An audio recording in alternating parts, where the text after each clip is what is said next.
We are just asking him the questions. Kung present siya, kung nandun siya. Sinabi niya sa kanyang affidavit. Kinakailangan lamang tingnan yung affidavit ni Madriaga. Now, because of what Madriaga said, the burden of proof now should go to the Vice President. Tama ba? Nananawagan ako uli. Let the Vice President come and face the impeachment court. That is what we want to see. At katulad po ng baha ngayon, hindi alam kung saan nanggaling, hindi alam kung saan napunta. Ang gustong malaman ng taong bayan natin ito, kanino po napunta ang 125 million na yan kung si Colonel La Chica ay hindi recipient na inamin din naman ni Gina Acosta, siya lamang ay ang taga-distribute. So what we'd like to find out sa ating taong bayan, kung kanino po ibinigay ang 125 million pesos. Doon dapat ilabas ng kampo ng Vice Presidente. Ngayon, kung hindi ghost yan, ay ipakita. Nasaan si Piatos? Nasaan si Andy Lim? Kung hindi ghost yung mga taong yan, kung hindi mga multo yan, ilabas nila rito para malaman natin. I think it would be the Vice President should come because she continues to make a mockery of Congress. Mandato namin to Mandato ng Senado ito. Mandato ng Congress ito. Ibig sabihin, the office of the Vice President can make a mockery of the constitutional mandate of Congress to investigate and to put up an impeachment court. Dapat, humarap siya. Siya ang mag-explain. Huwag niyang sasabihin yan sa mga staff niya. Siya mismo, nakakaawa po yung mga staff niya nag-explain Siya na mismo mag-explain. Tinatawagan ko ngayon, si Vice President, maawa ka naman sa mga staff mo. Ikaw na mismo pumunta rito, mag-explain ka. Hindi ka pwedeng magtago kung saan-saan. My goodness, humarap ka nga doon sa perjury charge kay Ramil Madriaga Humarap ka din doon sa charge ng kapatid mo Tapos hindi ka haharap sa impeachment court. My goodness naman, Vice President, humarap ka na. Maawa ka sa mga staff mo. At ipaliwanag mo sa taong bayan kung bakit hindi ka kinakailangang ma-impeach. Yan ang panawagan ko.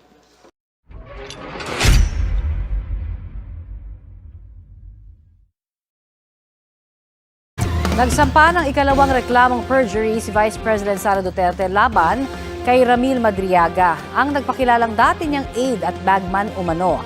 Isinampa ni Vice President Duterte ang reklamo sa Taguig Prosecutor's Office kung saan din niya isinampa ang unang perjury complaint noong Marso. Nagugat ang ikalawang reklamo sa supplemental affidavit ni Madriaga na iprinisenta sa hearing ng House Committee on Justice noong Abril. Idinitali roon ni Madriaga na nag-deliver daw siya ng mga bag ng pera sa ilang personalidad sa utos ng bise. Sinabi rin noon ni Madriaga na sa loob lamang ng 24 oras at hindi 11 araw na ubos ang confidential funds. Ang misuse of confidential funds ang hinimay-himay ngayon sa impeachment trial. Mariing itinanggi ng kampo ng Vice Presidente ang mga aligasyon sa affidavit ni Madriaga. Gusto nilang panagutin si Madriaga dahil saan nila'y malisyoso at walang basihang impeachment laban kay VP Duterte. Ayon sa abogado ng defense team sa impeachment trial na si Attorney Michael Poa, hindi maapektuhan ng perjury complaint ang paglilitis. Nakakulong si Madriaga sa Camp Bagong Diwa sa Taguig para sa kasong kidnap for ransom. Wala pang pahayag ang kanyang abogado tungkol sa panibagong perjury complaint. Na-kumpirma yung sinabi ng mga land bank managers na una nating narinig, ng mga testigo, na itong bulto-bulto ng pera na to ay tinanggap nitong Special Disbursement Officer na si Ginang Acosta. Maalala din natin na sinabi din ng nakaraan nating testigo, si Ms. Zailin Del Campo, no, na sinabi niya dun sa mga naging pagdinig dun sa House of Representatives. Inamin ni Ginang Acosta na si Vice Presidente mismo nag-utos sa kanya na itong pera na ito, itong confidential funds na ito, ay ilipat niya, ibigay niya kay Colonel La Chica. So narinig natin ulit yung napaka-importanting pag-amin na yun mula mismo sa testigo na to, mula kay SDO Gina Acosta. So wala nang question kung totoo ba na binigay niya itong pera na to kay La Chica at wala na ding question na kung bakit niya ito binigay kay Colonel La Chica. Narinig natin mismo kanina, sinabi niya, binigay yon dahil sa utos ng Vice Presidente. Sinabi din, kung hindi ito inutos ni Vice Presidente sa kanya, hindi niya ito gagawin. Sabi niya, kaya siya nagtiwala kay Colonel La Chica dahil yon ang utos ng Vice Presidente. At maliwanag din kanina, nung binasa dun sa joint circular, na ang responsibilidad na humawak at mag-disburse ng confidential funds ay ito ay nakapaukol lamang sa isang SDO at inamin din niya, hindi SDO si Colonel La Chica dahil siya lamang ang SDO para sa Office of the Vice President. So, hindi pa tayo tapos magpresenta ng ebidensya, but sa amin, sundan ho natin itong kwento na ito, itong storya, makikita natin yung complete picture dito no, sa usapin ng confidential funds. So nakita na natin na lumabas yung pera, itong bulto-bultong pera, no, nagkaroon ng representation kanina, inamin niya, sobrang dami, umabot yan ng 4 na bags. No?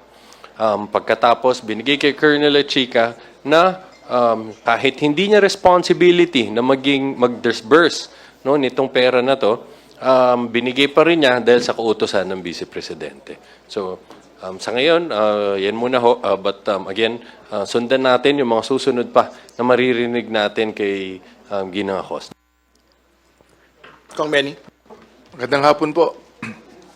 Nakakagulat, nakakapagtaka na pwede palang mag-withdraw ng 125 million. Isang withdrawal sa Land Bank. Ano po? Kahit sinong public official, hindi pwede mag-withdraw na ganyang kalaki. Pero alam nyo, ang nakakabahala dito ay tulad po ng baha na nangyayari ngayon. Binaha ng pera ang confidential fund. At katulad po ng baha ngayon, hindi alam kung saan nanggaling, hindi alam kung saan napunta. Ang gustong malaman ng taong bayan natin ito, kanino po napunta ang 125 million na yan kung si Colonel La Chica ay hindi recipient na inamin din naman ni Gina Acosta, siya lamang ay ang taga-distribute. So what we'd like to find out sa ating taong bayan kung kanino po ibinigay ang 125 million pesos. Doon dapat ilabas ng kampo ng Vice Presidente. All right, we're now ready to receive your charger. Sorry, just to wrap up the entire proceedings today, I think very important po na ilatag po natin yung punto ngayong araw nito. Hindi po ito COA witness, hindi po ito NBI witness, hindi po ito PSA witness. Ito po ay hostile witness, tao po mismo, Special Disbursement Officer ng pangalawang Pangulo po mismo. At ano po yung sinabi, mula po doon sa utos ng pangalawang Pangulo, ibinigay po ni Ms. Gina Acosta ang 125 million kay Mr. La Chica. Malinaw na malinaw po yun.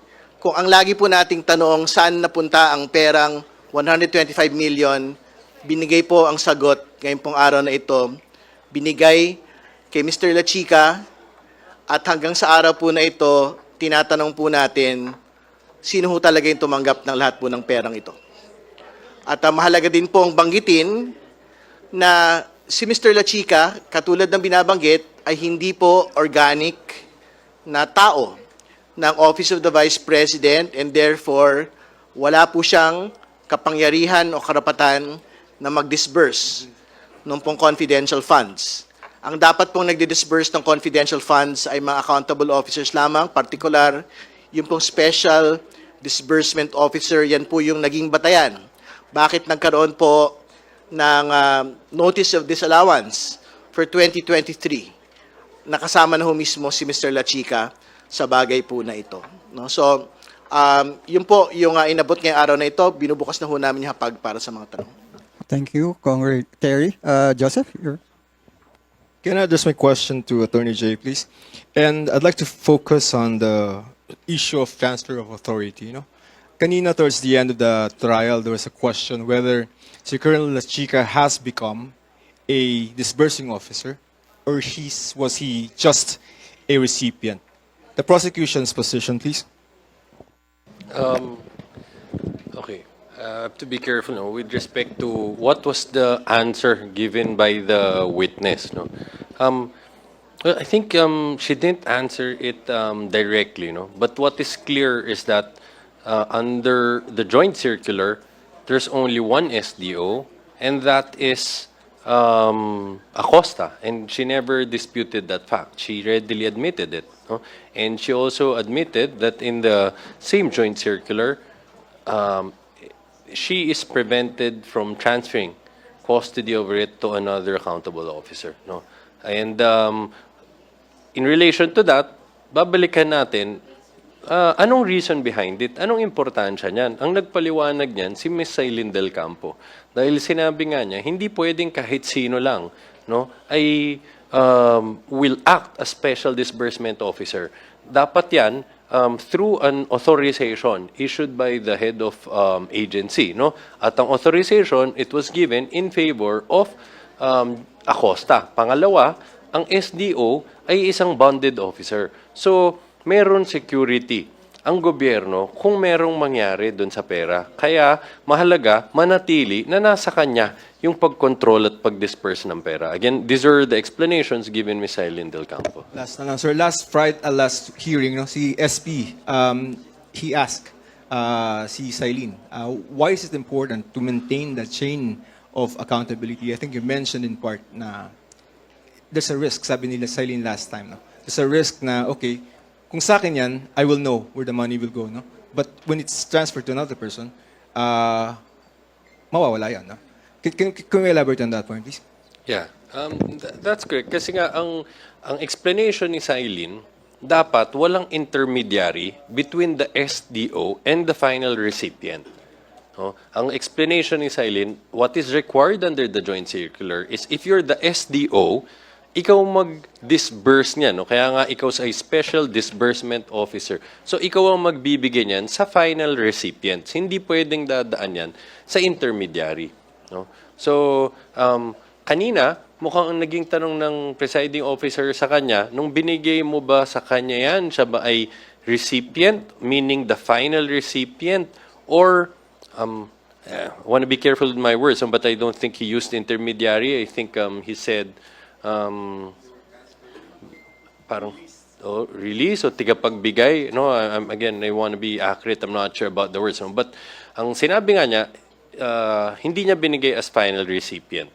So siguro siya yung tiga-disburse. Again, let's just check the actual words. But you're right, if you correlate it with the statement of Ms. Eileen, ang sinasabi ni Ms. Eileen dyan, dapat diretsong binibigay dun sa final recipients. Siguro very important to make the distinction on the two possibilities na binabanggit as a recipient and as an authorized disbursement officer. Una, hindi ka pwede maging authorized disbursement officer kasi nga, very clear po yung rules. Na wala ka naman hong delegation of authority para sa ganito pong bagay. Ibig sabihin, talaga ang final determination po niyan, yung pong SDO na nakasulat po doon sa rules po ng COA. So it cannot be given to anyone else. More importantly, because Mr. La Chica is not an OVP organic personnel. Yung VPSG po, ay it is an AFP organic entity. It is not an OVP organic entity. So, yun po yung una. Pero yung as a beneficiary, if that will be the argument, then the next question would be, did he actually liquidate as himself? Yung pong 125 million. But as far as we know, it is Mary Grace Piatos's name who signed those particular acknowledgement receipts. No? So, on both counts, tingin ko, hindi ho lilipad yung pong ganun pong paliwanag.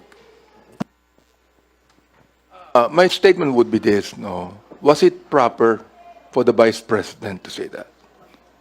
Was it appropriate for the Vice President to order the Special Disbursement Officer to give the money to a Colonel La Chica who is not an organic member of the OVP?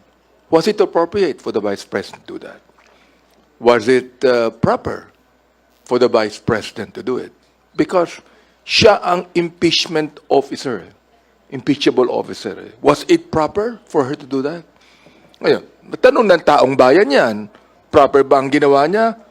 Appropriate ba ang ginawa niya? Aba, kung hindi, well, wala tayong magagawa dyan kundi the prosecution team has actually revealed and exposed that. Ayun, papasalamat ako. I was the vice chair of the Committee on Good Government, when we investigated the vice president on that. And napaganda ng mga katanungan ni Congresswoman Chinky Luistro on that. Nagpapasalamat ako na nagkaroon muna ng investigation ng Committee on Good Government para ito ay may lahid ng gusto sa impeachment court. Okay. Yun po ang gusto kong sabihin. Salamat po. Haji, your turn. Magandang hapon po. Haji Kaminyo ng Brigada News FM. First, do you expect the defense to navigate on the angle na gumamit po ng artificial intelligence or kumbaga kung saan man po na technology, yun pong inyong pag-simulate nung confidential funds na winidraw po o in-encash doon sa land bank? Well, it's clear that there was no intention, no, from the prosecution to pretend that those were the actual funds. No? Maliwanag naman, hindi naman yan ang sinasabi na yan mismo. It was just a visual representation as to how they were produced, if you used AI or what. It's immaterial. No? Kasi nga, tinatanong nga mismo sa witness, katulad ba nito yung nakita mo na pera? Katulad ba nito yung ginamit mo na mga bags, no? Kung saan mo linagay yung pera mo. At sinabi naman niya kanina, mayroong mga pagkakatulad, no? And pati din dun sa mga cash, no? Yung mga bundles of cash, sinabi naman niya more or less halos pareho yung linapag sa kanya. No? Just to show gaano talaga kadami yung bulto-bultong perang pinag-uusapan natin dito na tinanggap ng Office Vice President, no? Sa pamamagitan nito ni Ms. Acosta. Okay. Well, ako, personally speaking, I expect the defense to do everything they can to exonerate the Vice President. Pero palagay ko, hindi AI yung pagkaano namin dito, no? Ang bigat. Ako, nabigitan ako, Di ba? I mean, pinapakita lang natin kung gaano katindi ang 125 million na dapat malaman ng taong bayan. Pinapakita po natin dito, how can the office of the Vice President withdraw 125 million? Saan kinuha ang authority ng bangko to withdraw such a big amount? Ngayon lang po ako nakakita ng ganong klaseng amount. Kung yan, hindi nilagay sa bags yan. Aba, kinakailangan ng hauler para ilagay sa isang sasakyan na malaki ang perang yan. Now, the question again is, okay, sinabi na po ni Congressman Diron na hindi organic itong si Colonel Chica sa OVP. Sinabi na natin na si Miss Acosta ang talagang Special Disbursement Officer. Bakit hindi siya? What we would like to see kung kanino ibinigay yan.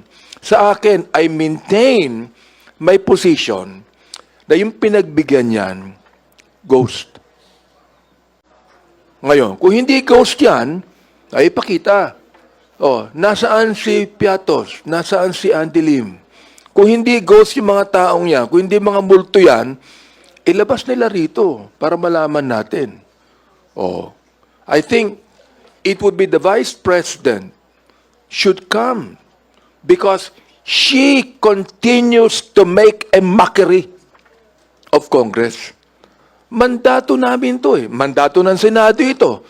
Mandato ng Congress ito. Ibig sabihin, the office of the Vice President can make a mockery of the constitutional mandate of Congress to investigate and to put up an impeachment court. Dapat, humarap siya.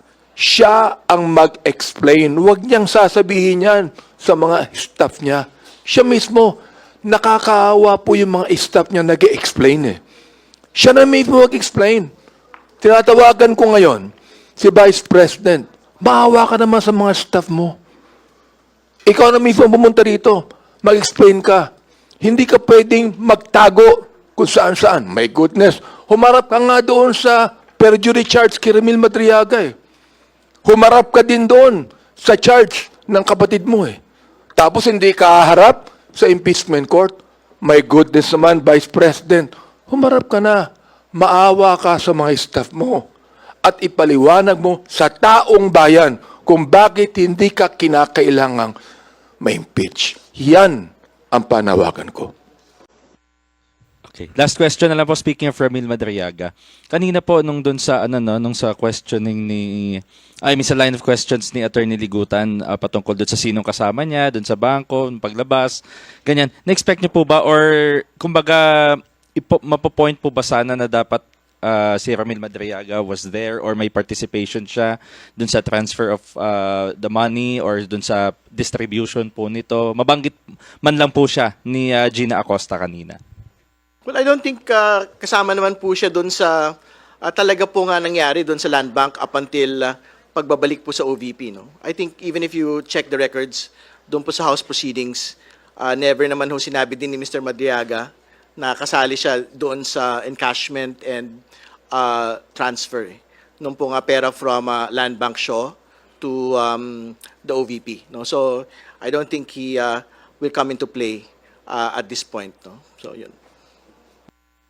Alright. If at all, pwede siguro nating ma-compare yung mga naging statements niya kung ano naman yung mga naging statements ng mga bank managers tungkol dito. Maalala natin, for example, sabi niya, yung meron silang policy na, I'm not sure if she called this, no? Parang no-touch policy, na kapag na-transfer na yung pera, hindi na pwedeng hawakan ng kahit na sinong mga empleyado, kahit mga guard, no? Dahil daw, ibig sabihin, no, na-transfer na yung custody, nasa pangangalaga na yon, no, nung client ng bangko. So, if at all, maybe you could compare yung mga naging testimony niya kanina dun sa sinabi ng mga bank managers. Alam mo, sa akin, I don't know kung magiging tama yung palagay ko, no? Pero palagay ko, the burden of proof is no longer on Ramil Madriaga. It is now on the office of the Vice President. I'm wondering why the Vice President filed a case of perjury against Madriaga. Nung iniimbestigahan namin si Madriaga, sabi nila, hindi pwede. O sapagkat hindi natin pwedeng sabihin na tama ang sinasabi niya. Ramil Madriaga was only charged. He was not convicted. Walang desisyon ng korte na na-convict siya eh. He is a suspect sa crime na ginawa. And therefore, naniniwala tayo. Mga abogado natin dito naniniwala that a suspect is deemed innocent until proven guilty. When we investigated Madriaga sa committee namin, we are just asking him the questions. Kung present siya, kung nandun siya. Sinabi niya sa kanyang affidavit. Kinakailangan lamang tingnan yung affidavit ni Madriaga. Now, because of what Madriaga said, the burden of proof now should go to the Vice President. Tama ba? Nanawagan ako uli. Let the Vice President come and face the impeachment court. That is what we want to see.